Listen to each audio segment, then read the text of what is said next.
Hello, everyone. It says we are live. My plate just flew out. I'm so sorry. I wanted to see if I could rescue it. I can't.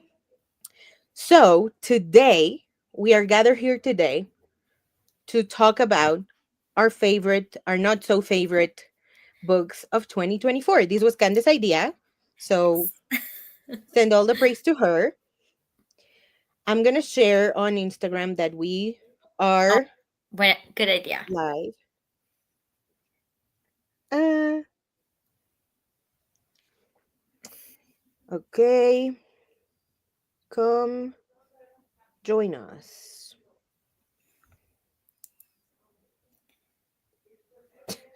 Jesus. I'm just looking for like a better, more celebratory thing. I can't find it. It's okay. That's okay. So Cande, are you excited about sharing about your books? Yes. How are you? I look at my stuff today actually. But how are you, Bo? I am very excited. I really loved the books that I loved, and the one that I chose for my worst book, it's more of a political thing than it is Oh, okay. a personal thing. Regard like right like the like technically the book is well Mm-hmm. written and everything, um but like politically I'm like Yeah, because I suspicious. was gonna say I know you read that one for Latinx Heritage Man, and I thought you'd like it. So when I saw it in your list, I was like, oh, maybe she didn't like it. No, i But did i that did makes like sense. it. I will get to it in a second. Yeah, that's fair. But I think what made it the worst was like the more I thought about it, I was like, oh, I think this is the one that I disliked the most. That's fair. Yeah. Yeah. I'm gonna write come heroes Jap Yes.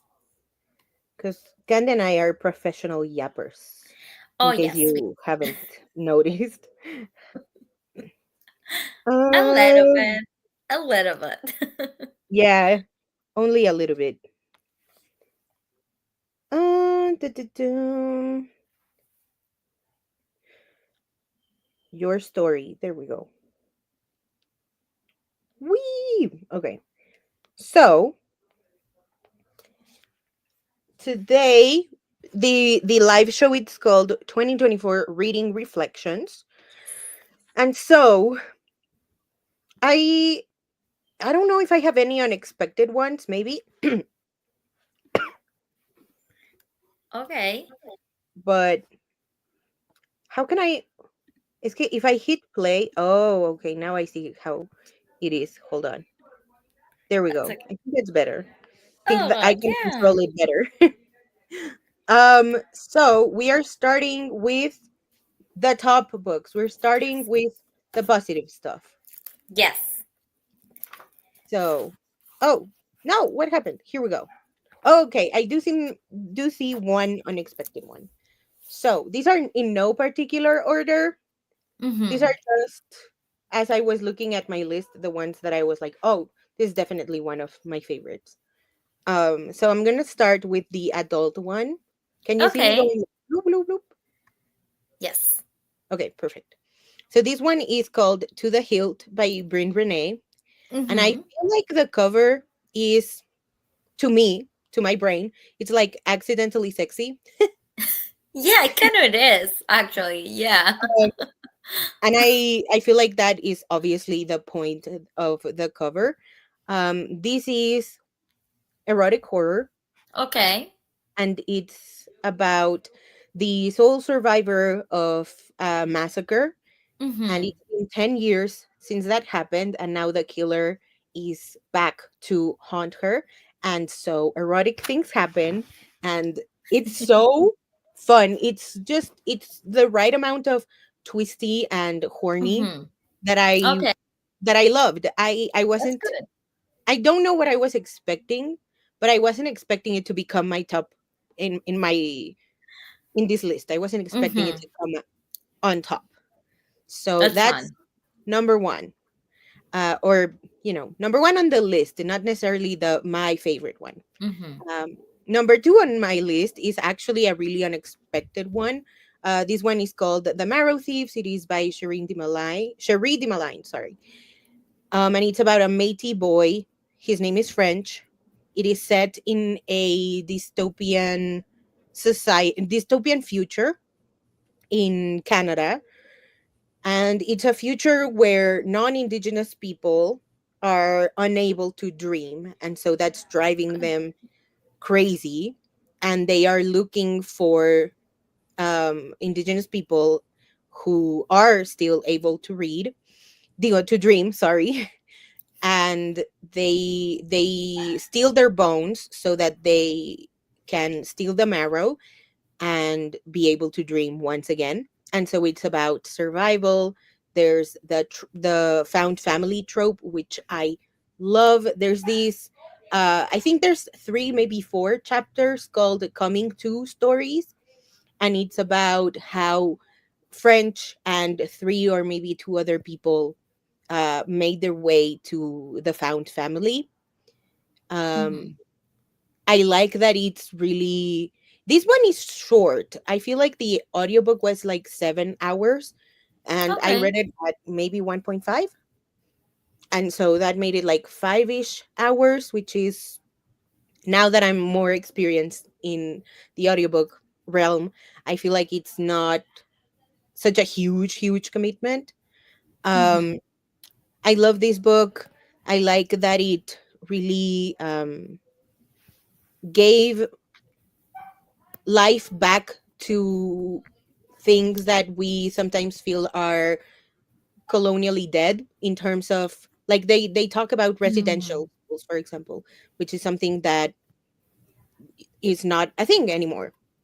They're not operating anymore, but they are a part of indigenous history. And so they talk about so they talk about, sorry, residential schools in the past, and how and why they reopened them and sort of remade them for Mhm. the purposes of being able to dream again.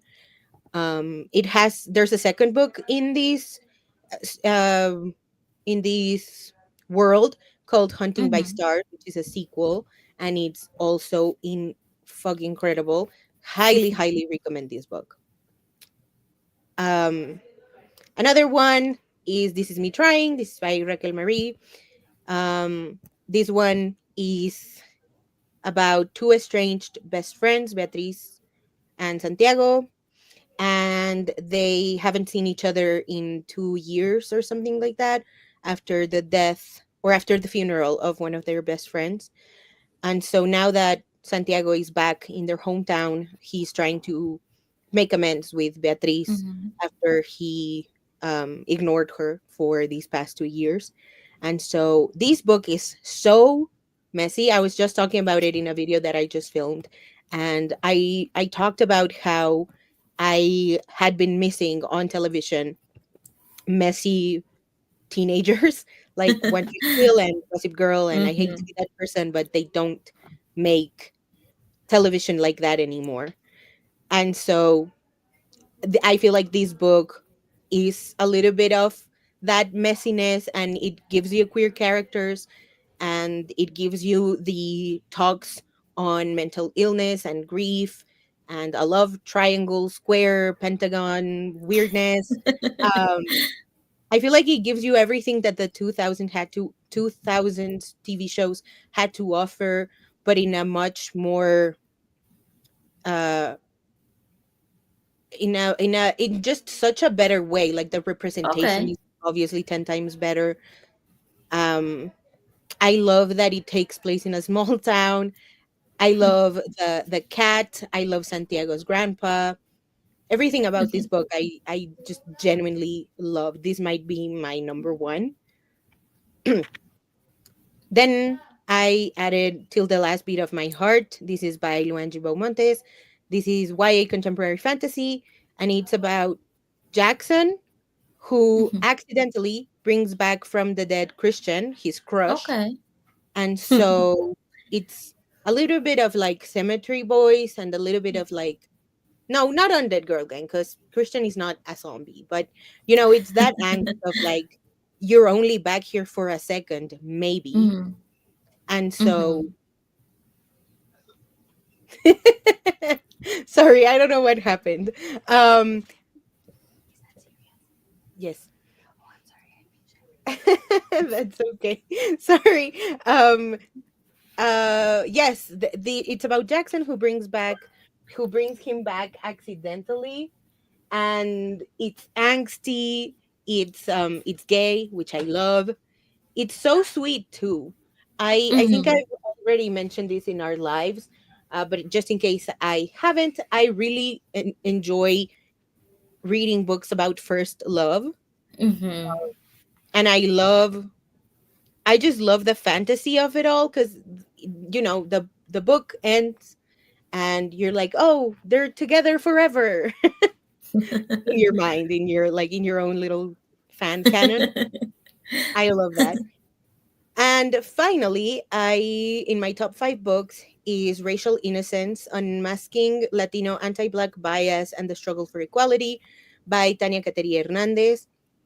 This was fantastic. This is just basic get started on reading about racism in Latinx communities. Um, I like that it talks about how it starts in the family. It's very personal to the author, um, and it goes from like personal experience in terms of it starting in the family, and it moves on to more systemic harmful ways in society in terms of housing, and there's other subjects attached to it, but I think the one that stood out to me the most was housing and how unwelcoming, that's a kind word, but like, exclusive white people, Mm-hmm. specifically white Latinos, can be against black folks, whether they are Latinx or not. Um, so if you are curious about racial innocence, if you are curious as to why it's a lie that Latinx people can't be racist just because they're Latina, I think you should read this book and have your world rocked, because it's a really, again, it's really basic. There's nothing overcomplicated about it. Um and so I think it's very, very accessible while still being very Mm-hmm. upfront about the dangers of anti-black biases in Latinx communities. So those are my top 5 books. Yay. Yeah, we're gonna move on to Candace's top 5 books. Yeah. Thank you, Paul. Oh, that's so cute. I love that. Okay, I actually ranked them by how much I love them. Look at So, you, yeah. okay? So, I was not going to do that, but I was writing notes for the live, and I realized that I have like a ranking of the books. So The Spear Cuts Through Water by Simon Jimenez is my favorite book of the year. So I read this at the very beginning of the year, and it was one that our friend Jocelyn was talking about, and I picked it up, and it was so good. It's a fantasy book, and I think it's an epic. They call it like an epic fantasy, high fantasy.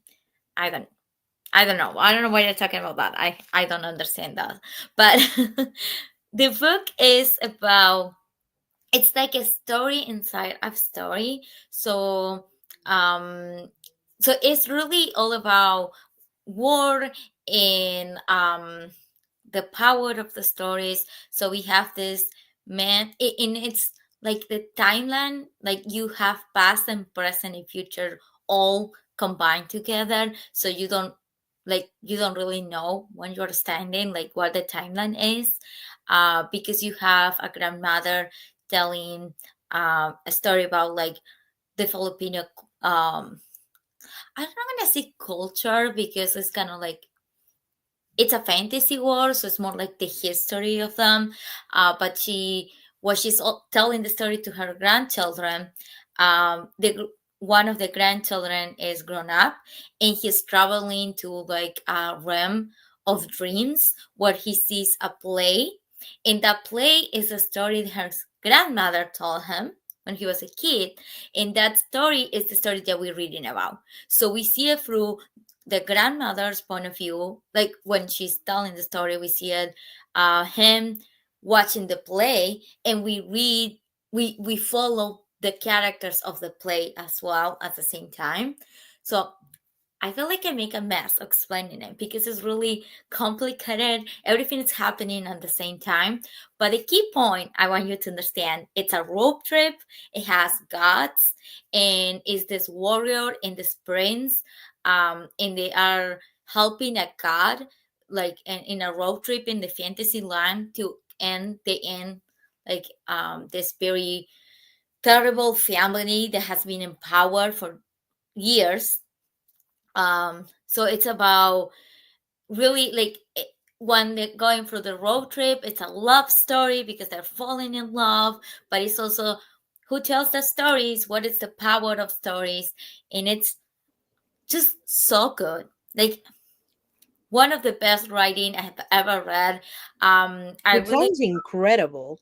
yeah, it sounds so good. And I listened to the audiobook, and I think I highly recommend that because side characters, and by side characters I mean just like this guy that was standing by the door, like he we don't even have his name, but characters will interject in the story, and they will say something like a comment, like the book is saying, oh, they pass through the town, and one of the town people will say, and we were really really scared because we fear that they will kill us. And it's like all the time this happening, like, and you get so much context of the war through the eyes of the other characters.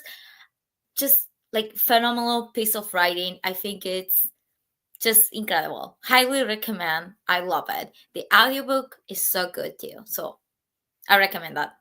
Um Definitely adding that to my TBR. yes, Oh my god. thank you. Yes, I love to hear that. Um my second book, favorite book of the year, I read it for Latinx Heritage Month. Is OJ by Melissa Mogollon. So this is like tall. I also realized that all of them are kind of like most of them are really told like in a fun way. Like the point of view of the books are kind of fun. So this one, OJ, is told like it's a one-sided phone conversation. So the main character, she is calling her sister, and every chapter is like a phone call, but you don't hear anything about the sister. She is only her talking, and then when she has conversation with other characters, she will kind of like explain in the conversation, but you don't really see anyone else except her.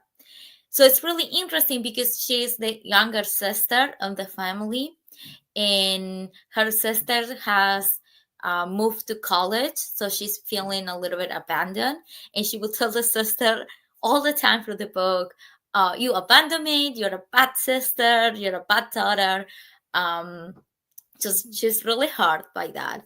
But through the book we get to meet grandma and her parents, and part of the book is about her grandmother being sick.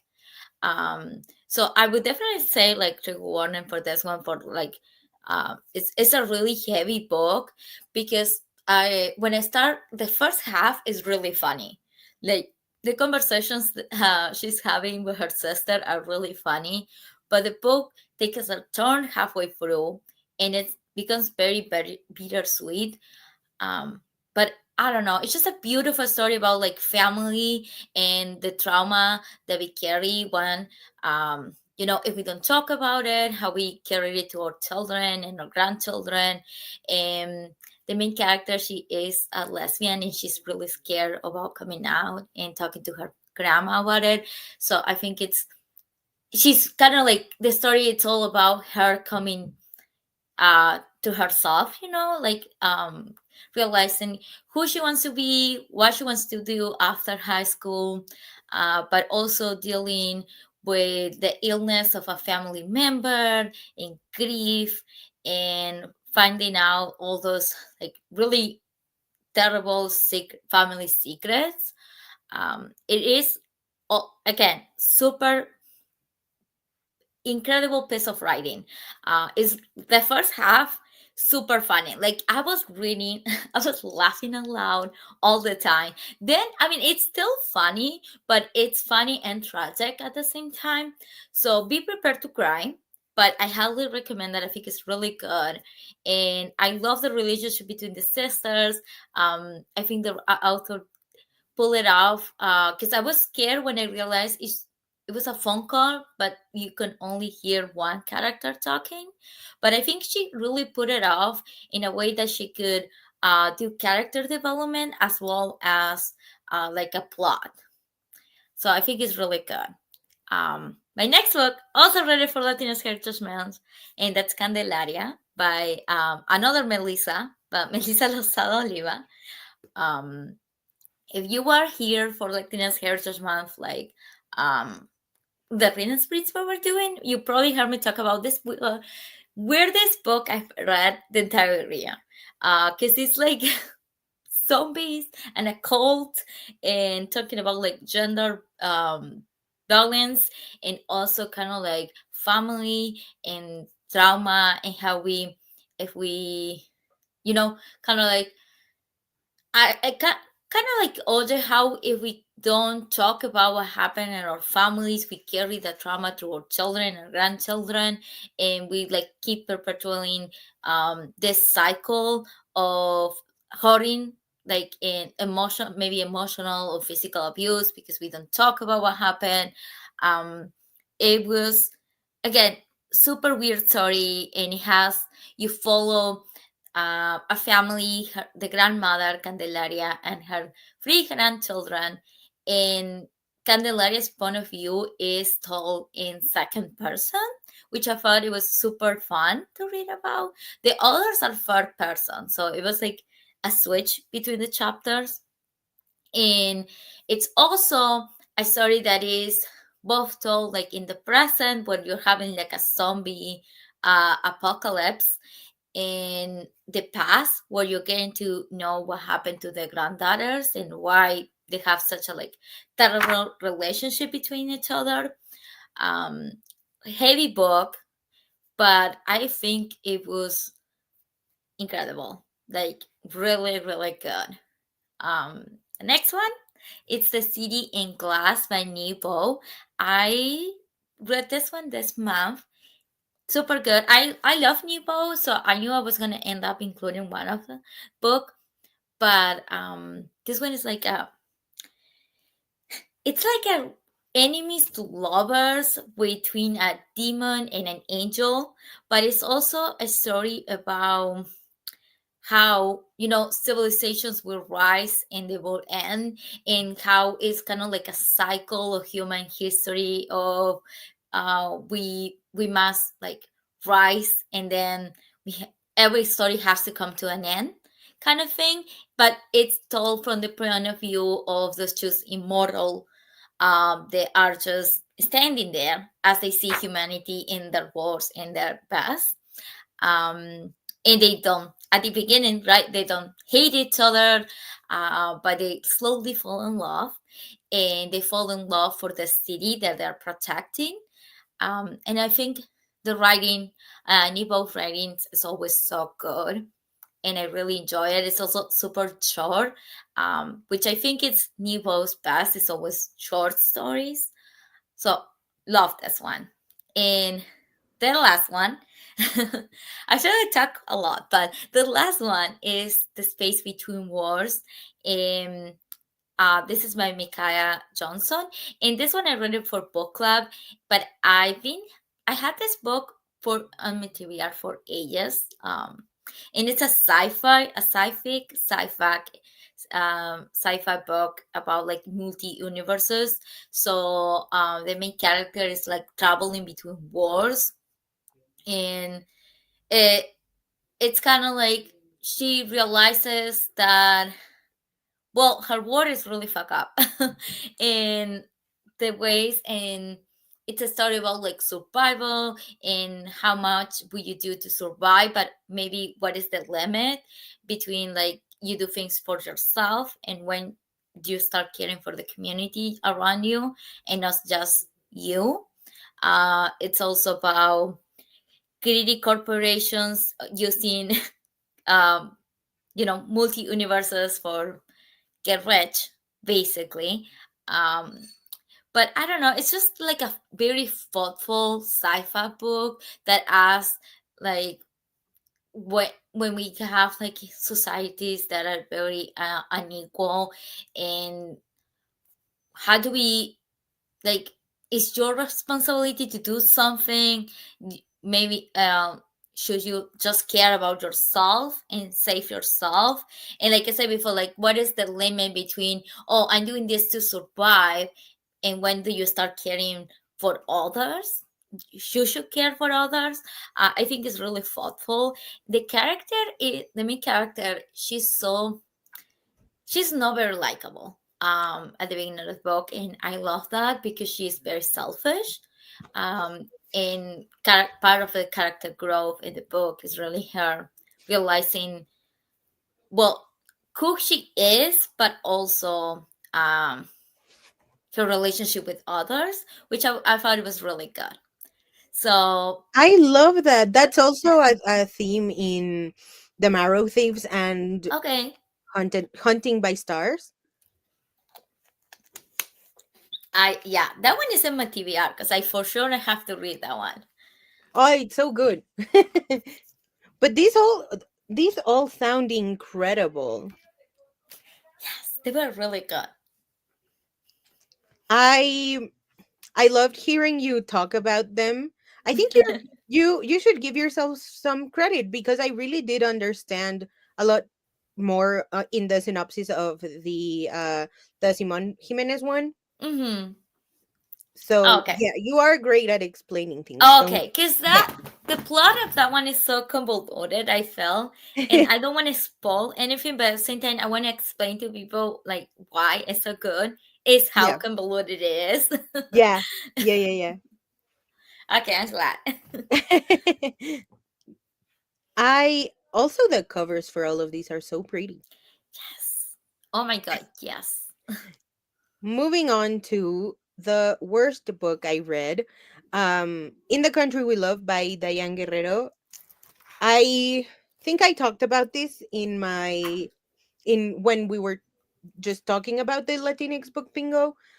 But I was really enjoying it. I think it's really refreshing to read about a celebrity or just like somebody in the acting world who does not come from a legacy, who's not a nepo baby.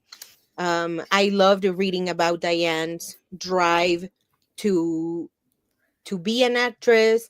I love reading about how much, like, despite how much she would miss her parents, or how much she was missing her parents after they were deported back to Colombia, she was still very much like, no, but I have to stay. This is, I get that we should be together. I get that we're a family, but I what I want to do matters too. Mm-hmm. Um and I really loved seeing that on what's it called? Autonomy, sorry. Mm-hmm. That autonomy come through. I would have not nearly been as brave as she was in staying. Um, However, where it lost me was in the end when she talks about meeting President, or the then President Barack Obama, and how she literally says like, Barack Obama or President Obama is my boo. And I was like, okay, okay. And I don't know, it was really. strange because, like, I read another celebrity memoir that talks about something really sensitive. Like, I read Elvis and Me by Priscilla Beaulieu Presley, and she talks about the way that she meets, or the way that she met Elvis Presley in a really like casual, nonchalant way. And obviously it's a product of it, like the relationship and the way that even Priscilla talks about it is very much a product of its time. Um because she sees nothing wrong in Elvis Presley approaching her in when she was in ninth grade. And Mm. that to me was horrifying, but I feel like it elevated the book by not going into more detail, or by not going into the socio-political context that facilitated that kind of grooming for her. Because that book is really, it's also really, it's a horror book. Like, to me, Elvis and Me is a horror book. Elvis was really controlling, and he was very, just very explicitly controlling. And in but Priscilla Beaulieu Presley was not trying to make a point against grooming or even against Elvis Presley. In this one, in The Country We Love by Diane Guerrero, she explicitly talks about how horrible it was that her parents were deported. She Mm. talks about how, like, she just came home and they weren't there. She talks about the reaction that her community had to her parents leaving, and it wasn't a kind response. Like, she had one kind neighbor, and the rest would go in her apartment and steal stuff, because, and in their heads it was just like, well, nobody's gonna use this anymore, it might as well be mine. And that's horrible to experience. As I think she was 14 Mm. when this happened. And like growing up without your parents and without your brother, and all of that must be so traumatic. Like, I cannot imagine having that kind of childhood, and then to turn around and go like, but President Porter in chief is my boo. Like, hello. That was just like, Yeah. it gave me, oh my god. I had a very specific reference that I want to say, and I don't think I can make it. I can make it. Okay. It gave me like Taylor Swift feminism vibes. Okay. Like, oh, I'm a feminist, but only when it matters to me. And Mm. that's what this felt like. It was like, oh, I hate deportation, I hate ICE, but I fall to my knees for the guy doing the deporting because he's charismatic and he invited me, and I think it's so important for me to talk about it. And it's just like, okay, huh? How is that, how is it not like clicking that you're upholding this kind of thing? Like, it's very much like celebrity activism. Like, you just do a little post. Mm. She just wrote her little book and she thought she was done. Yeah. Yeah, that's very disappointing. Yeah, like, and again, it's really well written. But yeah, this the last chunk of it, I was like, how dare you? That's what like really hit me. It was just like, but how can you say that you no longer, I don't know, like, how can you say that you are pro immigration or whatever, and then turn around and b- play the, I don't know, like, like be a little bit of a spokesperson for an administration known for doing the very thing that left you without your parents. Yeah. It made me really upset. Yeah. No, I get it. It is very disappointing because even if she was just talking to him or the administration about deportation, you don't have to praise him. It could Yeah. just be like a serious conversation, being like, okay, this is what I think you should like. This is why I think you should not do deportation because Yeah. uh, it really impact my family. But you don't have to. You can just be like, I have a conversation with administration. That's Yeah, it. exactly. Like that, yeah, that's different than just than turning around and saying President Obama is my boo. Like what? Yeah. And like, oh, I really admire his efforts for immigration. Like what efforts, girl? What efforts? Cuz like I don't know, like especially now in a time like today, I just thought it was like really really gross. Um Yeah. and yeah, it's exactly what you said. Like you can go up because I do think it's important for anyone, not just celebrities, but for anyone to be like to just go up and be like this is what happened and then not endorse it. Like you can just say Mm-hmm. this is deportation, this is what happened, this is immigration, this is my experience, and that's it. You don't have to write in your book that he's your boo. And exactly what Gabby said, a politician should never be your boo. Yeah. No. That is just very weird. Yeah. So yeah, it's just the kind of hypocrisy that I was like, what? Anyway, on to you, Candy. Well, I actually was really hard for me to narrow down to the worst book I read this year because I read a couple that awful books, but this one won the prize because even today I still get so upset every time I think about it. So here we are, writers of The Lost Heart. This is a romance book by a Latina author, and it's just I'm sorry, I'm just gonna say it, it's absolutely garbage. I don't think it's romantic. I don't think it was fun or cute. Like, let me set you up with the story. Gonna really I'm gonna try really hard not to spoil people, but I will tell you why I hate it so you understand my pain, okay? Because the whole book is about they are both archaeologists and they are working in a dig site in Mexico. And but he is the one who is in charge.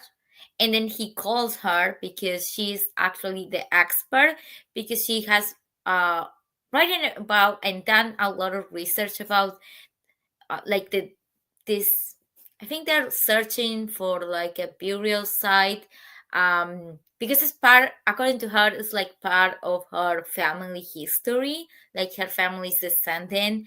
um so like for her it's not only very like important in her career but also like significant for personal reasons, and he's just a white dude um that he needs the money.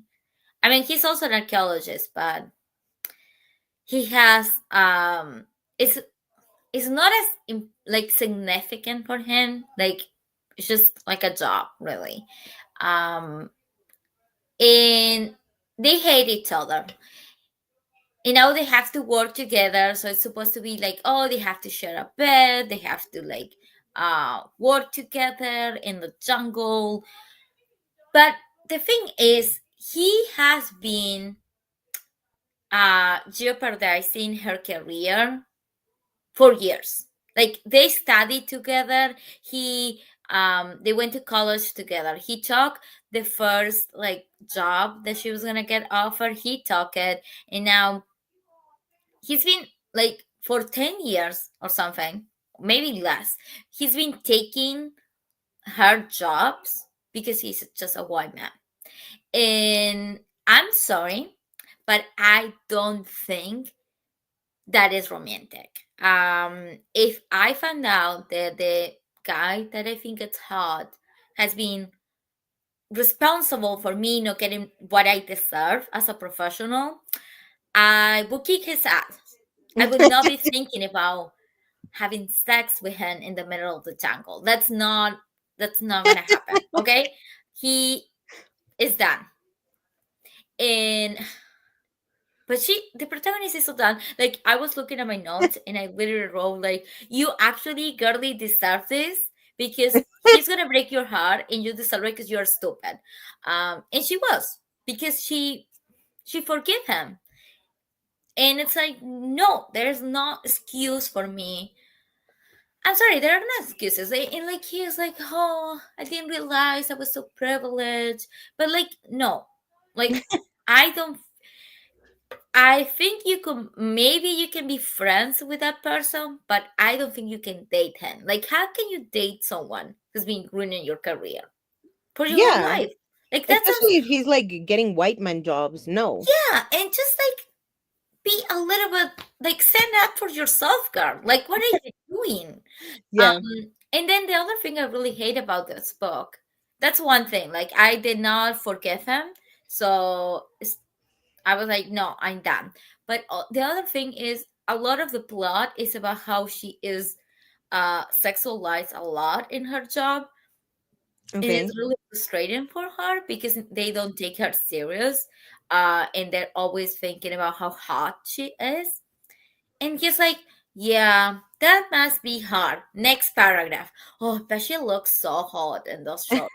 And it's like, get I get that he's a love interest, but there is a disconnect between, if you're telling me that she's been dealing with people thinking, looking at her, just thinking she's hot and not like an important archaeologist, and then the next page I have to read about this dude just thinking about how hot she is.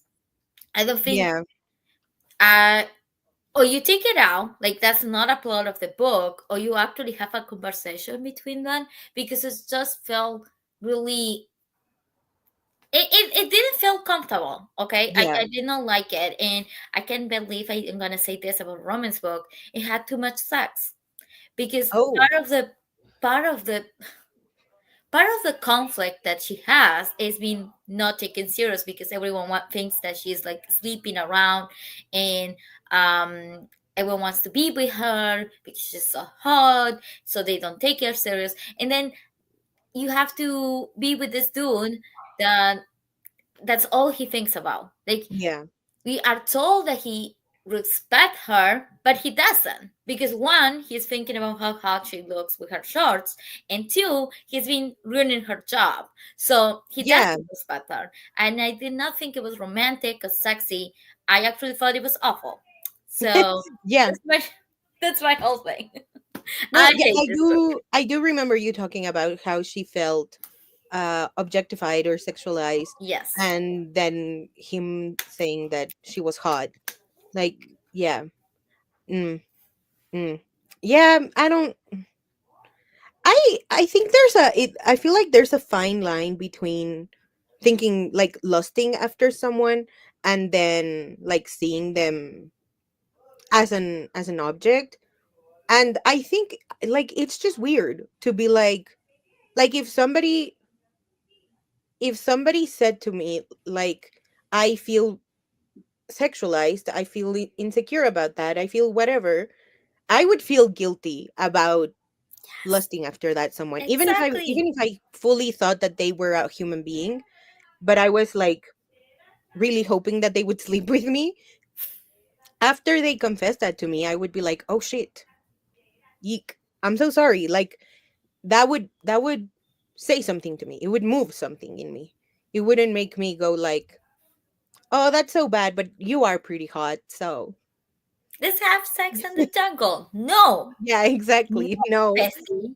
that shit is weird, especially because it's adult romance. Like, Yeah.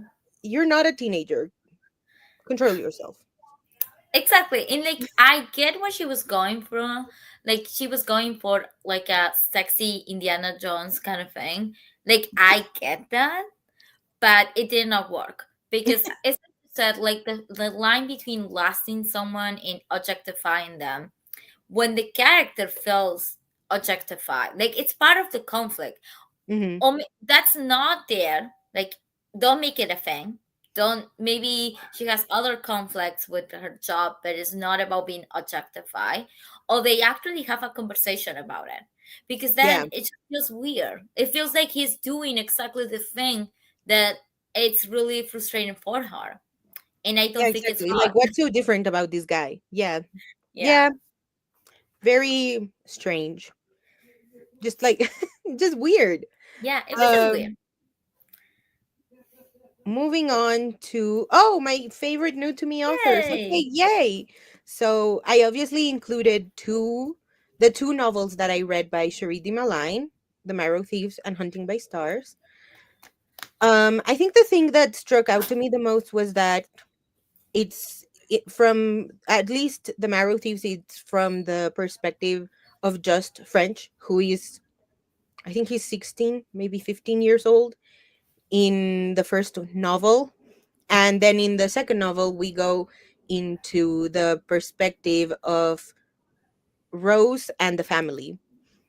And I really loved the voice. Like, you can really feel like this, you're like almost reading a diary, which is something that is really important to me.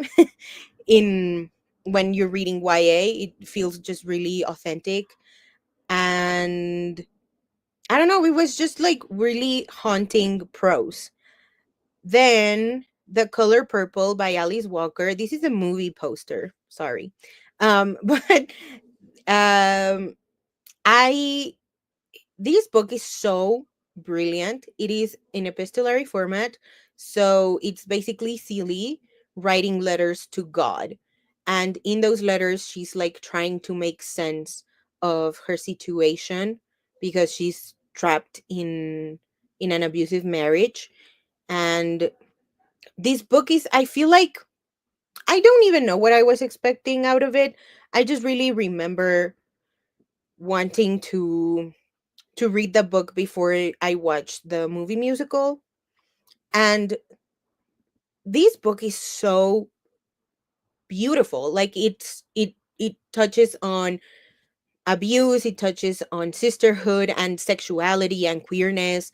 And I feel like very little of that is in the movie musical. And so I just really love, again, the voice in this is spectacular. Obviously, it has to be because it's letters. Um, I I really love Celie's vulnerability. I like her curiosity because obviously, because she's been trapped in an abusive home before getting married, and now she's in yet another abusive situation. When she meets Shug Avery, I love her curiosity, and I love her wanting to find out what makes Shug tick and what makes Shug Shug. And so this one really, really jumped out at me. It's fantastic. And the final one is Erica Ridley. 10 Days with a Duke was so fun. I don't read a lot of historical romance for some weird reason because I really do love it. Anytime I've read a historical uh, romance, I end up really loving it. And this one was so beautiful. Like, it touches on it's like an enemies to lovers type of thing. And I love horny women. And this one, like, the main character is so horny for that man. She's like, we're gonna do it. This is what you're allowed to do to me, and that's it. No feelings, nothing else. And he's like, okay, let's do it. Even though he's like, he really does like her, but he can understand why she doesn't want to give him a chance. And so this book is just hot, and it also deals um with the consequences of the thing that made him the sorry the thing that made her hate him. And so that made it extra hot to me. So yeah, I highly recommend this book, all of these books obviously. But if you're in the mood for something steamy and short, I think the audiobook is maybe three, no, 5 hours long in Okay. one, like in the normal speed.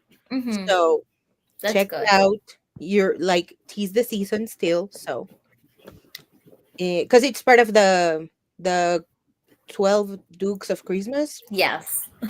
So definitely check this out if you want to read a Christmassy historical sexy novel. Yeah. Did you like the musical for The Color Purple? Oh, um not really. I Okay. love the music. This is one of the weird ones where I really love the songs, but Mm-hmm. I don't think that the story was adapted well. Okay. I feel like it took away, especially, I don't know how it works on stage, but uh, on screen, Taraji P. Henson, she plays Shug, and Fantasia Barrino, who plays Celie, they don't have a lot of chemistry. And Okay. so that was a little weird to see them like get a little bit flirtatious with each other. The book is just also so much um explore, like Shug straight up tells um Celie to masturbate because she's because she doesn't know what she likes in bed. Like I think Mm-hmm. Shug asked her um what she likes in bed, and I mean, and Celie's just like, I don't know, like he just does to me what he wants to do to me, and that's it. And Sugi's like, well, no, you need to explore yourself a little bit more, see what you like. And that none of that is in the movie Oh. musical. Like there's Mm. not enough queerness in my opinion. The book is so much more centered on Celie's queerness and Celie's autonomy than the movie musical is.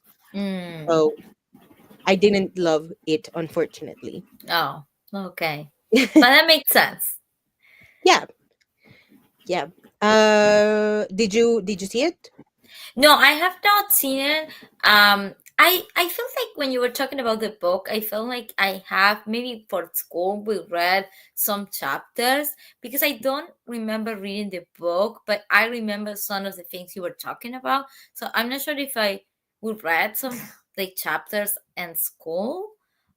Okay. But I always meant to read it, but I know it's just like one of those books that are very like it deals with a lot of heavy topics about like gender balance, and I never feel like quite ready to read it. So that was I was wondering about the musical because I was like, well, maybe I could watch the musical first. But if you didn't like it, I think I would just read the book. I feel like it's just very toned down. Okay. Maybe the movie is different. I don't know. Okay. Like the Mm-hmm. movie adaptation instead of the movie musical. Yeah. Well, but I feel like it's not gonna be as queer as the Yeah, book because I don't think people talk about the queerness enough when talking about the movie. yeah, So they are probably also turning it down. So yeah, I think eventually will read the book. I would like to eventually read the book. yeah. Highly recommended. Now on to Candice, favorite new to me authors. Yeah. So I read talking about school. I read Ocean's One for school. Mhm. In this, if people don't know what it's about, on Earth We Are Briefly Gorgeous is about a son writing letters to his mother, and in the letters he's kind of like writing about um his childhood and growing up as a gay Vietnamese American and his experience in the small town where he grew up and how he the abuse that he had like from her from his mother and also his father and it's also kind of like about generational trauma because his mother grew up in Vietnam during the Vietnam War. Okay. So as he writes to his mother, he writes about the history of his family. So we get to meet he also lived with his grandmother when he's growing up. So we get to hear about what happened to his grandmother, her mother, then his mother at home in Vietnam, and then they moving to America. And it is beautiful. Like, I can tell Ocean One is a poet. This is not, it's like, what's it called? Prose. It's writing in prose. But you can tell he's a poet. It's beautiful, and it's really difficult read, I would say. It does deal, like I said, trauma, abuse, emotional, physical. Um and it is difficult to read, but I don't know. It's just like such a beautiful story, and I don't know. I absolutely love it. I would love to read more by the Ocean One.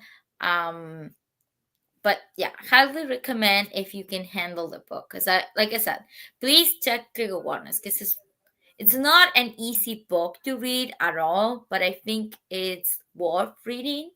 Um, and then my other two books are nothing like it. They are actually cozy fantasy, so like a different chef of mood right here. But the spell shop, this in can spell treason without T. They are, like I said, they're both cozy fantasies. I set up this year to read cozy fantasy, and I love those two. So the spell shop, it's about um I try to remember. I mean, she is a girl, but she's a librarian, and there is a civil war in, like, she's from like the main city, and there is a civil war. She escapes with some books, a magical box, and they get to an island when, well, actually she grew up, but her parents moved to the city years ago, so now the cabin is abandoned, and she's hiding the library books because they are not, magic is not available for everyone, just for like elite group of people. So she's hiding the books, and she's meeting the people in town that some of them knew her when she was a little girl. She's falling in love with a baker, and he's also not a baker. I'm sorry. He takes like seahorses. Okay. She is friends with the baker, so it's really, it like, there are stakes because there is a civil war happening in the city, but we are not, they are not following the war. They are in the Okay. peripheries of everything that's happening in the city. They are just living their lives, and they are worried about what's happening, but they are like just in the little island, making sure they have strawberries to make jam, and taking care of the well and the animals. And I don't know, it's just, I love it. And there's a, when I read the book, it was just one, but now there's a second one coming in the same world but different characters next year. So I am excited. The cover is beautiful. Um, and the other one I read this month, absolutely fantastic. I read it when in during our reading sprint, so I talk about how it's like established couple.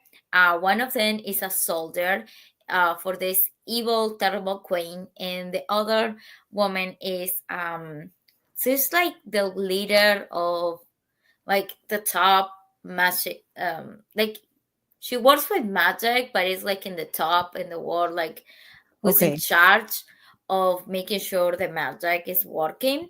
And so they both kind of escape from their responsibilities to a very small town at the edge of the kingdom, and they open a tea shop and a bookstore, and they sell tea and they sell books, That's so and cute. it is super cute. Again, it does have like a plot, because the queen is like a terrible leader. She's searching for them.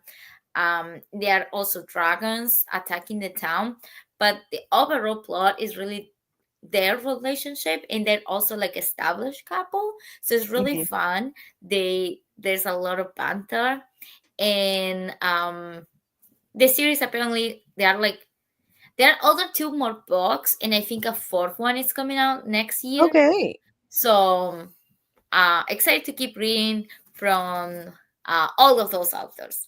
Yes. Yay. Love that.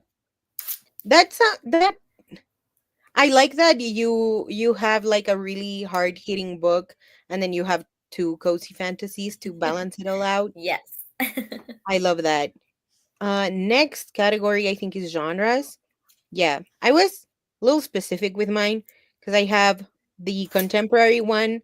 That one I think is more like coming of age, and as opposed to contemporary romance, which is I think I cataloged when I did this pie chart, or when I was counting my books, I was only counting contemporary romance up to like September or October, and it was only my adult contemporary romance. But as I kept on reading, I was like, well, this is actually a contemporary romance too. It was YA.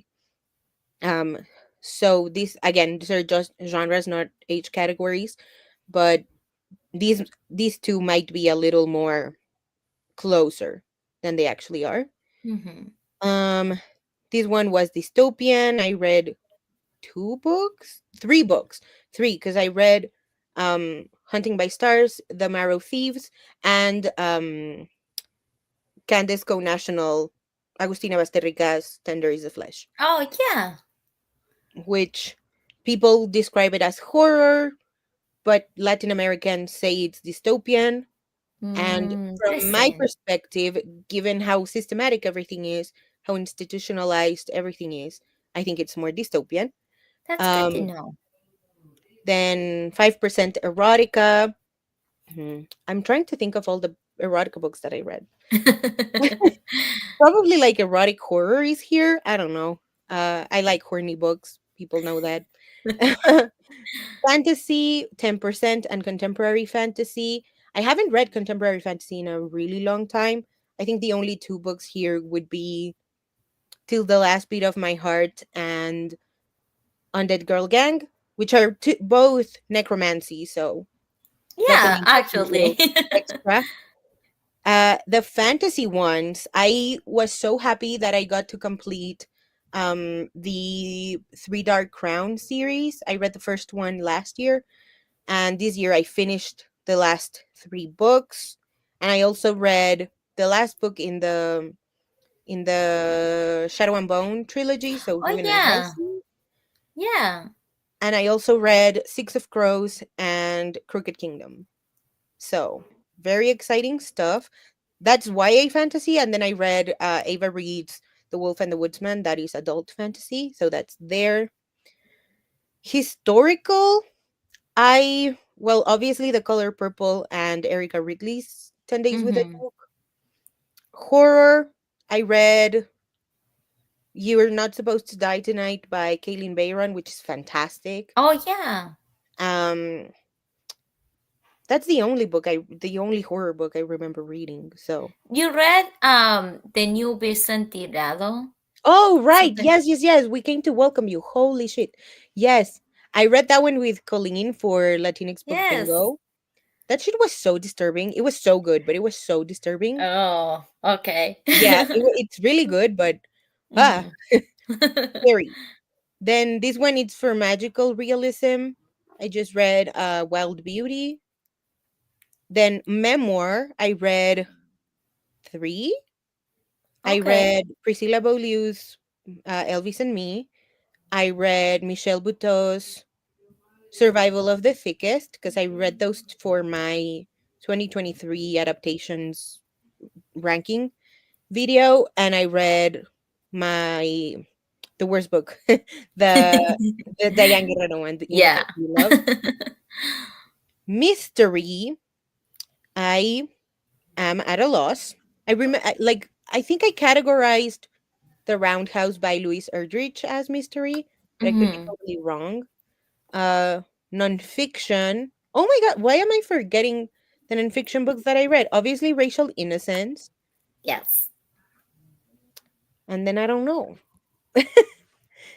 Sorry about that. Paranormal. Oh my god, I don't remember my books, but it's there. Let me That's see. okay. Let me see my notes. Hold on. Hold on. Yeah, no, look at your notes. Take your time. Um 2024 books. Only for you it's erotica. Uh, mm.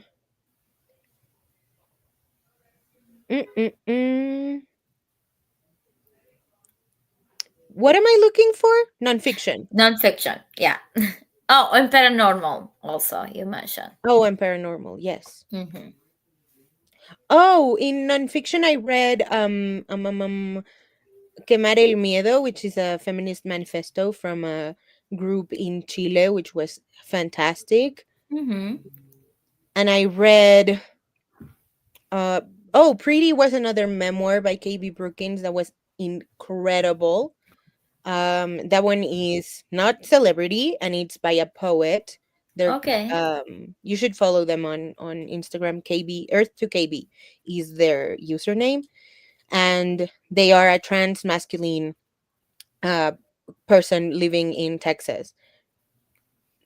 I love that memoir. Oh, I read The Art Thief. Oh my goodness. This one was wackadoo. Like it like I just to the point where I was like, wait, is it nonfiction that I'm reading? Because it's about a literally an art thief who stole so much, and just for his own personal collection, not for money or anything, just because he liked it. That was wild to me. Um, oh, That Can Be Arranged is another memoir that I read. This one is by Huda Fami, and it's a graphic memoir. Okay. So good. It's about how she met her husband. It's incredible. I loved it with my whole heart. Um, and then is it is that really it with my nonfiction? Okay, well, okay. Then poetry. I read Rivka by Mohammed El Kurd, and I read Forest of Noise by Mosab Abu Toha, Palestinian poetry.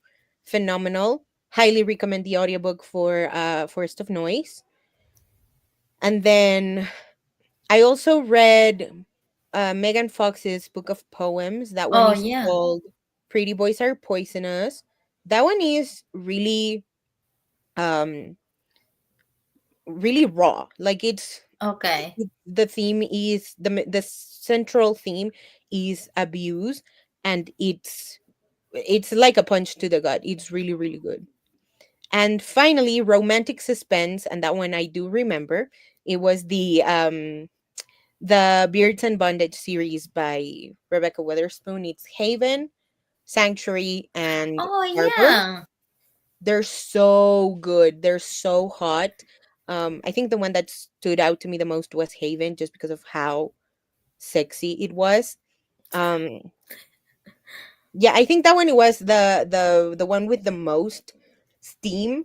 Okay. Then Sanctuary is the second book, and that one is the sweeter one to me, just because of the like grumpy sunshine dynamic. And then Harbor, I think it's a like a really beautiful mix of the first two. It's polyamory, and there's a lot of communication. There's a lot of like, this is our dynamic, but and once you join, you also let us know like what you're into, what we can do for you. It's a really beautiful uh polyamory book. So, and I have one here. Oh, weird. That one, the weird one, is definitely Dreaming of You by Melissa Lozada Oliva. That's fair. So, were you surprised by your stats, or this is how you usually like read how This is your how I book? usually read. Okay. I would say I am mostly surprised by the fantasy one because I used to be really intimidated by it. Mm-hmm. But now I'm a fantasy reader for sure. Yay! I mean, you have romantasy now if you want to read romance and Yes. fantasy. I have a lot of thoughts about romantasy, but we don't have to get into that. Yeah, that's the one that stood out to me the most. Hmm. That one on horror, even though I don't like I read You're Not Supposed to Die Tonight, and I read oh, there's another horror book here. I Oh, forget we what it read was called. It Happened to Anna too. Oh, It Happened to Anna. That one that's the one that I categorized as horror. Um and yeah, I really look forward to like reading more fantasy and reading more um horror Hmm. in the next year, Yeah. because obviously contemporary and romance are my soft places to land. Yes. Um but I really enjoyed the fantasy and the horror that I read. It was solid. So I look forward to expanding my palette even more. Yay. Yeah, I love that. And here are candies. Yes. So I'm gonna be honest, mine it's not as I was not very good at keeping track. So if you see, I did double stuff. Like I have Yeah. a contemporary and literary one, and I said fantasy, but I did not. They have different type of fantasy. I did not keep track of that. Or the romance, feel like it might be a little bit higher because I read. I should probably have keep track of paranormal, like kind of like urban fantasy that, but I always get confused. So I dump them all on fantasy, and if they have romance, I put that also in romance. So I double Okay. count them, because I get confused, and I'm not sure when to count a book as paranormal, when to count it as Yeah. urban fantasy.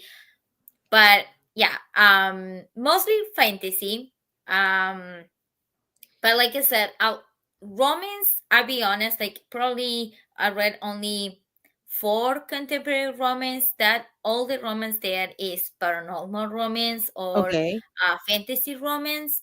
Um, I read Kate Daniels that I personally consider romance, but I know a lot of people don't because the romance is not a big. But for some people, it's not big part of the plot. I think it is, but Yeah. whatever. um but yeah, so I did not read as much contemporary romance, and that was because I last year I did, and I've been having terrible luck. Like my worst Mm. book of the year was a contemporary romance, and I hate it.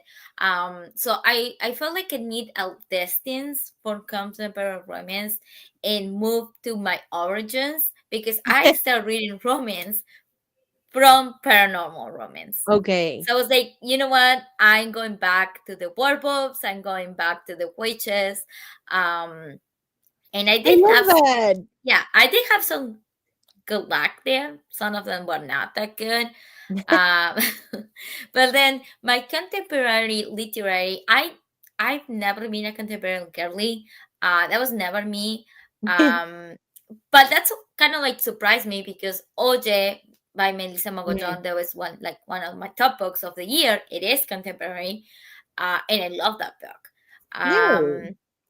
But and also I love Ocean Worms. On Mhm. it was not my favorite of the year, but I really like. It's a book that have been um I guess I didn't count. I was gonna count it as a favorite, but then I realized that I thought it was like a on Earth We Are Very Gorgeous, or just is like a beautiful book, but it did not stay with me. Like after Mhm. I read it over the summer for class, and I thought about it a lot during class, but now I was like, yeah, I like that book, but it's not. It's not. I know I don't keep thinking about it.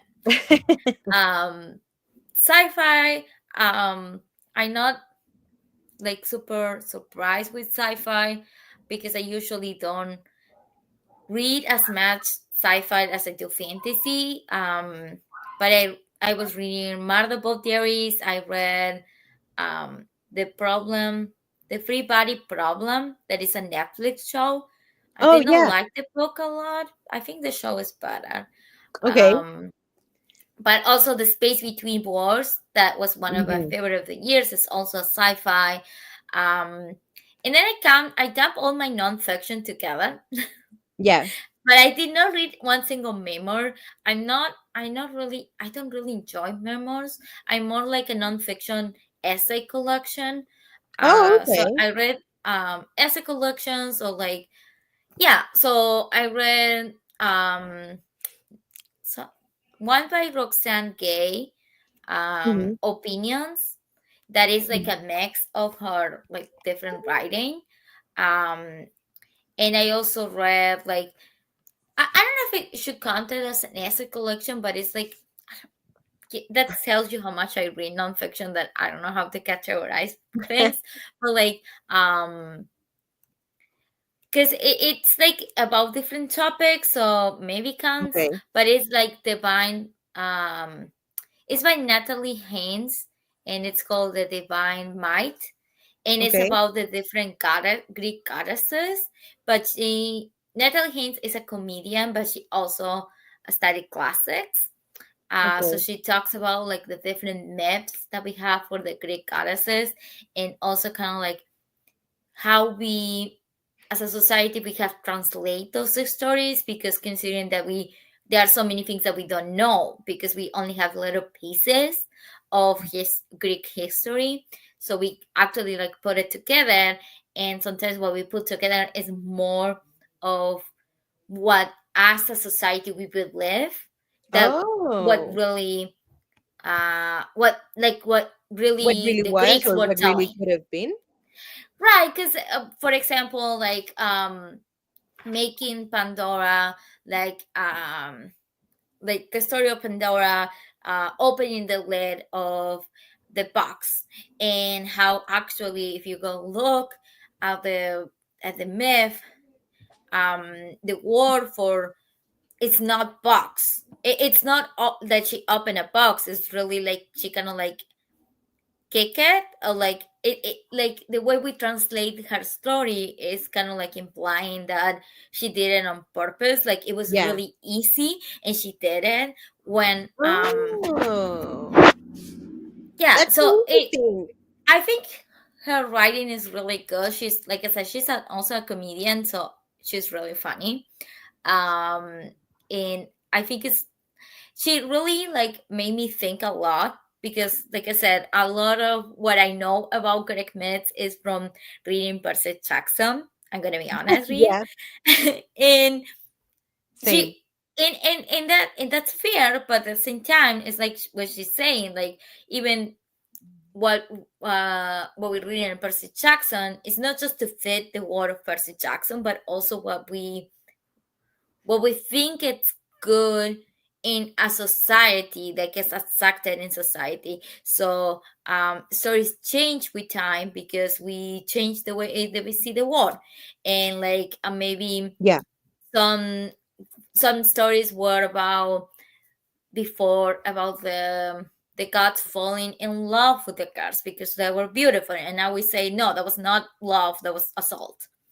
um Oh, okay. Gotcha. Yeah, yeah, yeah. and is what she's trying to say in her book is that it's not, we have translated that way, it's not necessary that that's the translation, like that's not what it told in ancient Greek and Okay. Greece.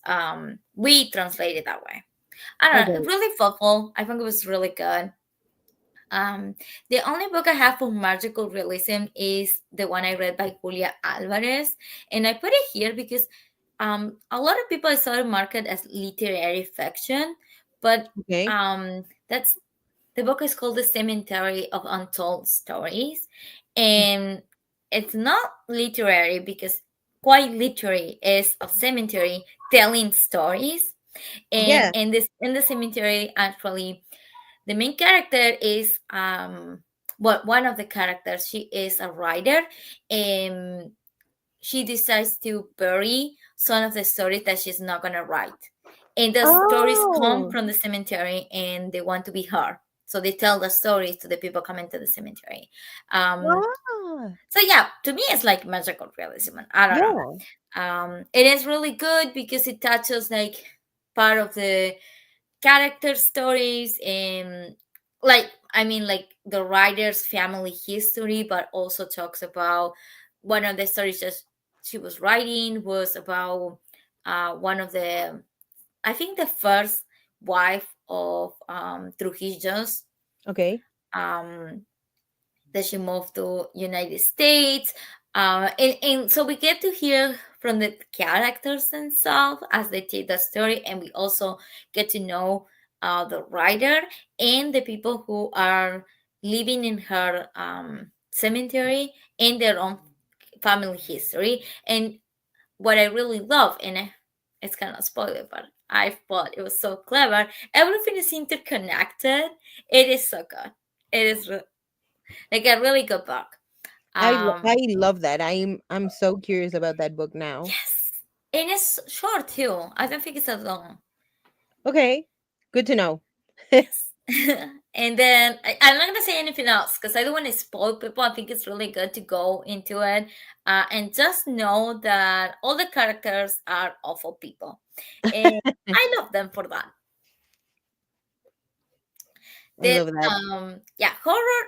Actually, I have to look up what I read for horror because I don't remember anymore. Definitely happened to Anna because I know Mhm. we read that one together. I'm gonna have to look. Let me see. I made a list and I already forgot. That's okay. That happens to me all the time. Well, I guess I did read another one I really like was a graphic novel that is called When I Arrive at the Castle, and it's kind of like about it's sapphic and it's hot, and it's about like this monster vampire that it's in the castle. Um, it was really good, I love that. but yeah, I don't remember what all the horror books. I did not keep track very well of the books I read. And then my historical classics, I call it, because I dump everything there that was not contemporary. So I was reading and I finished reading all of the Anne of Green Gables books. Oh, So I've been reading them from since last year. So I finished all of them this year. Um, and the other ones I read, I feel like I read as another historical, but now I cannot remember. Oh well. that's okay. How did you like the Anne of Green Gables series? Oh, it's so good. For me, it's like a kind of like I sorry. um. You're fine. It's kind of like I feel the same way I feel as reading Jane Austen. Kind of like Okay. I do think some things about the plot can be uncomfortable, but the good thing about those books is that you know that everything's gonna end well. So Okay. I I love that. remember, yeah. So there are like 7 books in the series. Um, the first five you follow Anne, and the other two you follow her children. Um, Oh. yeah. So I do. I remember reading last year, like, I don't know what, I was feeling awful and super overwhelmed. So I was reading in because it just Hmm. felt like I knew it was gonna end well. So it Oh. felt like very, even when there's a lot of drama and there is a lot going on, I know that people are gonna end up in love, getting married, and living happy ever after. So there, I feel like they are my comfort read. Hmm. So yeah, I have read the first book a couple times already, and I get some people might not find them comfortable. Like I said, like Yeah. there's a lot of the language and it Yeah. was written in the 1900s, but Yeah. um Exactly. Like keep that but in I mind. think I think it's super comforting to me. Oh, I And love they that. always end well. So Yes. I love that. I got them. I got the digital mhm. versions of them on Kobo for free. So I Oh was yay. looking forward to reading them. So I might bump them up on my TBR. Yes, I think they're really good. um, especially the first ones where you follow Anne. I was not as attached to her children as much as I did with her, but I think after rereading them, I will probably like them more. Okay. But I don't know. It's really beautiful to see her grow up, but she still like she has the same spirit. Um, and the books are really funny. Like the and gets in so much trouble all the time. Is really funny.